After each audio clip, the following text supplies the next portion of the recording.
Hello అండి, welcome to my channel Nimmi with mummy. ఇదైతే Sunday రోజు వ్లాగ్ అండి. సండే రోజు అయితే కొంచెం ఎవరైనా లేట్గా లేచాం కదా, ఎందుకంటే పిల్లలకి హాలిడే, మనకి అందరికీ హాలిడే ఉంటుంది కాబట్టి సండే రోజు అయితే కొంచెం లేట్గా లేచాం. ఎండ అయితే ఫుల్ ఎండ కొడుతుంది. సో నేనైతే 8 o'clock అయితే టీ అయితే పెట్టుకుని టీ అయితే తాగాను. ఇంకా పిల్లలు అయితే లేవలేదు. సో సండే రోజు అయితే టిఫిన్ ఏమి ఉండదు కదా, టిఫిన్ అయితే స్కిప్ చేసాము. సో అందుకనే పిల్లల కోసం అయితే బ్రెడ్ను పీనట్ బటర్ ఉంటే తింటున్నారు, హర్షీస్ తింటున్నారు. పీనట్ బటర్ కాదండి. సో హర్షీస్ అయితే తింటున్నారు. సో ఎట్లాగో లేసే వరకే 8-9 అవుతుంది. సో సండే అయితే టిఫిన్ ఏమి ఉండదు. సో పిల్లలైతే, మా బాబాయ్ అయితే క్రికెట్కి వెళ్ళాడు, పాప అయితే బ్రెడ్ జామ్ పెట్టుకుని తింటుంది. సో నేను ఇంట్లో పనులన్నీ చేసుకుంటున్నాను. ఈ లోపైతే బాబు వాళ్ళు అయితే టీవీ పెట్టుకొని అయితే అన్నీ చూస్తున్నారు. సో నెక్స్ట్ అయితే నేనైతే ఇంట్లో కొన్ని బోళ్ళు ఉంటే దమ్ముకున్నాను. నెక్స్ట్ మేమైతే సండే రోజు అయితే ఎగ్స్ తీసుకొచ్చాము. బాబుకైతే ఎవ్రీడే 2 ఎగ్స్ అయితే తింటాడు కదా, చికెన్ కూడా తీసుకొచ్చుకున్నాము. స్నేహాలో తీసుకొచ్చుకుంటాను. ఎగ్స్ అయితే ఒకేసారి ట్రే అయితే తెచ్చుకుంటాను. 160 రూపీస్ పడింది. నేను జెప్టోలో ఆర్డర్ చేద్దాం అనుకున్నాను, కానీ జెప్టోలో అయితే 220 రూపీస్ అయితే ఉంది. అందుకనే బయట తీసుకొచ్చుకున్నాం. స్నేహాలో ఇవైతే 180 రూపీస్కి 30 ఎగ్స్ అయితే వచ్చాయి. మీ దగ్గర కూడా ఎంత ఉందో కామెంట్ బాక్స్లో కామెంట్ చేయండి. నెక్స్ట్ అయితే చికెన్ అయితే వండడం స్టార్ట్ చేశాను. ఒకసారి రైస్ పెట్టి ఒకసారి చికెన్ అయితే వండుతున్నాను. ఎందుకంటే టిఫిన్ లేదు కాబట్టి కొంచెం ఎర్లీగానే వండుతున్నాము. టిఫిన్ తింటే మాత్రం 2-3 అవుతుంది. సో టిఫిన్ ఏం చేయలేదు కాబట్టి నేనైతే తొందరగానే వంట అయితే చేస్తున్నాను. చికెన్ ఫ్రై అయితే చేస్తున్నాను. చాలా బాగా కుదిరింది చికెన్ ఫ్రై అయితే. ఈ ఫిష్ షార్ట్ వీడియోలో మీకు కావాలంటే నా కామెంట్ బాక్స్లో కామెంట్ పెట్టండి, నేనైతే మీకైతే పోస్ట్ చేస్తాను. సో లాస్ట్ ఫైనల్గా కర్రీ అయితే రెడీ అయిపోయింది. దీనిలో అయితే కొత్తిమీర వేసి స్టవ్ అయితే ఆఫ్ చేసుకున్నాను. నెక్స్ట్ రైస్ అయితే ఒక సైడ్ అవుతుంది. సో అందరం అయితే లంచ్ తిన్న తర్వాత పిల్లలు అయితే మొబైల్ చూస్తున్నారు. హోంవర్క్ చేయరా అని అడుగుతున్నాను. హోంవర్క్ అయితే సాటర్డే అయితే చేయలేదు, ఎందుకంటే సండే చేసుకుందామని హోప్ తోటి వాళ్ళైతే అట్లాగే ఉంటారు. సో నేనైతే హోంవర్క్ చేయవా అని అడుగుతున్నాను. సో చెయ్యమంటున్నారు.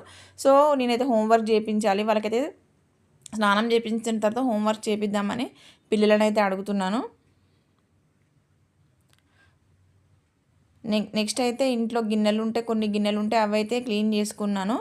సో ఈ లోపు అయితే స్టవ్ పైన మిల్క్ పెట్టేసి టీ అయితే పెట్టుకున్నాను, ఎందుకంటే మనం ఇది అయ్యేలోపు అక్కడ టీ అయితే అయిపోతుంది కదా. సో నేనైతే కొన్ని బౌళ్ళు ఉంటే దుమ్ముకొని అవన్నీ మొత్తం క్లీన్ చేసుకున్నాను. ఇంతలోపు మా పాప వచ్చి అయితే వాటర్ బాటిల్ కావాలని అడుగుతుంది. సో బాటిల్స్ అన్నీ క్లీన్ చేద్దాం అనుకుంటాను. సో ఒకసారి బాటిల్స్ కూడా క్లీన్ చేసి వాటర్ అయితే ఫిల్ చేయాలి. సో ఎవరైనా నా వీడియోస్ని అయితే కొత్తగా చూస్తుంటే ప్లీజ్ సబ్స్క్రైబ్ అయితే చేసుకోండి.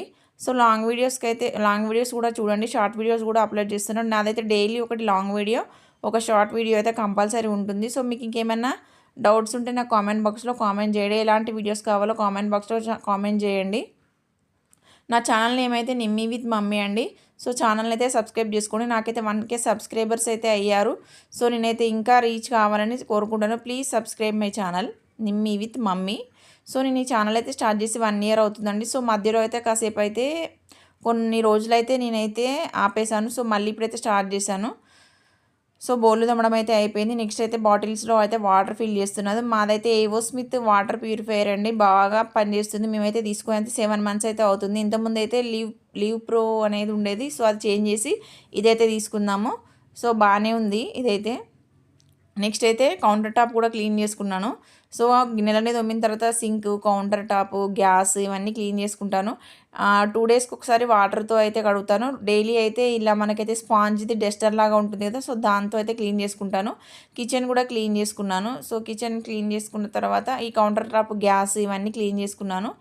సో సింక్ అయితే క్లీన్ చేసుకున్నాను. సింక్, కౌంటర్ టాప్ క్లీన్గా ఉంటే మన ఫీలింగ్ అయితే హ్యాపీగా ఉంటుంది. సో ఈ బౌల్ అయితే టీ పెట్టుకోవడానికైతే పక్కకు పెట్టేశాను. సో నేనైతే ఇది మామూలుగా ఇలా వైప్ చేసినప్పుడు అయితే మామూలుగా మన ఫ్లోర్ క్లీనర్ ఉంటుంది కదా, మనమైతే లైజర్లో అది వేసుకొని అయితే క్లీన్ చేసుకుంటాను. మనకు స్మెల్ బాగా వస్తుంది. మనకేమన్నా కిచెన్లో కాక్రోచ్ కానీ అవి కానీ రాకుండా ఉంటాయి. సో వాటర్తో అయితే డైలీ కడగాను. 2 daysకి ఒకసారి అయితే వాటర్తో గ్యాస్, కౌంటర్ టాప్ మొత్తం క్లీన్ చేసుకుంటాను. సింక్ మాత్రం డైలీ ఒక 4 times అలా క్లీన్ చేస్తాను, ఎందుకంటే బోల్ తోమినప్పుడల్లా సింక్ క్లీన్ చేయడం అయితే అలవాటు కదా. ఇలా మీకు ఎంతమంది చేస్తారో కామెంట్ బాక్స్లో కామెంట్ చేయండి. సో మొత్తానికి అయితే క్లీనింగ్ అయితే అయిపోయింది, అంటే మామూలుగా వైపింగ్ అయితే అయిపోయింది. మొత్తం కిచెన్ అయితే క్లీన్ చేసుకున్నాను. నెక్స్ట్ అయితే పిల్లలకైతే మార్నింగ్ తలస్నానం చేయించాను కదా, సో ఆయిల్ అయితే పెడుతున్నాను, హెయిర్ ఆయిల్. సో నాకైతే సండేనే టైం దొరుకుతుంది, అంటే పిల్లలు ఇంటి దగ్గర ఉంటారు కదా, సో ఆ రోజు మార్నింగ్ అయితే తలస్నానం చేయించి ఈవినింగ్ అయితే హెయిర్కి ఆయిల్ పెడతాను. మళ్ళీ మండే మార్నింగ్ పెట్టడం అంటే వీలు కాదు, మళ్ళీ ఎంటికలు మొత్తం చిక్కు చిక్కు అయిపోతాయని నేనైతే హెయిర్ ఆయిల్ అయితే అప్లై చేస్తున్నాను. మా పాపాయి హెయిర్ అయితే చాలా బాగుంటుంది, అంటే స్మూత్గా చాలా పొడవుగా ఉంటుంది తనకైతే ఏ హెయిర్ ఆయిల్ పెట్టినా కూడా. నెక్స్ట్ అయితే నేనైతే మా పాప అయితే స్నానం చేసిన తర్వాత కొంచెం హెల్ప్ చేయమని అడిగితే ఇక్కడ డైనింగ్ టేబుల్ దగ్గర సింక్ అయితే క్లీన్ చేస్తుంది. నేనైతే అంతలోపు అయితే ఇల్లు అయితే ఊడుస్తున్నాను. సో మా పాప అయితే అప్పుడప్పుడు హెల్ప్ అయితే చేస్తుంది, తనకు నచ్చితే చేస్తుంది, లేకపోతే లేదు. నెక్స్ట్ అయితే స్వీట్ చేద్దామని అయితే బ్రెడ్ మిల్క్ అయితే తెప్పించాను. మేమైతే ఆరోగ్య పాలైతే తెప్పించాను, అంటే మాకు దగ్గరలో షాప్లో ఆరోగ్యాన్ని అవైలబుల్ ఉంటుంది. లేదంటే మోడల్ డైరీలో 38 రూపీస్ది ఫుల్ క్రీమ్ అయితే తెచ్చుకుంటాము. మాకైతే ఒక 1 ప్యాకెట్ అయితే సరిపోతుంది. నెక్స్ట్ అయితే బ్రెడ్ జామ్ అది జామ్ అంటున్నాను, సారీ. బ్రెడ్ అయితే మిల్క్ డబల్ కా మీఠా కోసం అయితే తీసుకున్నాను. So double ka meetha video కావాలన్నా కూడా పోస్ట్ చేశాను, చాలా బాగా వచ్చింది డబల్ కా మీఠా అయితే. ఈవినింగ్ 6 వరకు అయితే నేనైతే డబల్ కా మీఠా ప్రిపేర్ చేశాను. నెక్స్ట్ డే మార్నింగ్ ఇడ్లీ కోసం అయితే నానబెట్టుకున్నాను. ఇందులో కొన్ని మెంతులు వేసుకుంటానండి నేను, పప్పు నానబెట్టుకునేటప్పుడు చాలా బాగుంటుంది టేస్ట్ ఇడ్లీది. దీనిలో కొంచెం వాటర్ అయితే వేయాలి. నెక్స్ట్ నైట్ అయితే ఇడ్లీ పిండి అయితే రుబ్బుకొని కలిపి అయితే పెట్టుకుంటాను. నేను ఎవ్రీడే ఏ డేది ఆడైతే చేస్తానండి, స్టాక్ అయితే పెట్టుకోను ఇడ్లీ పిండి అయితే.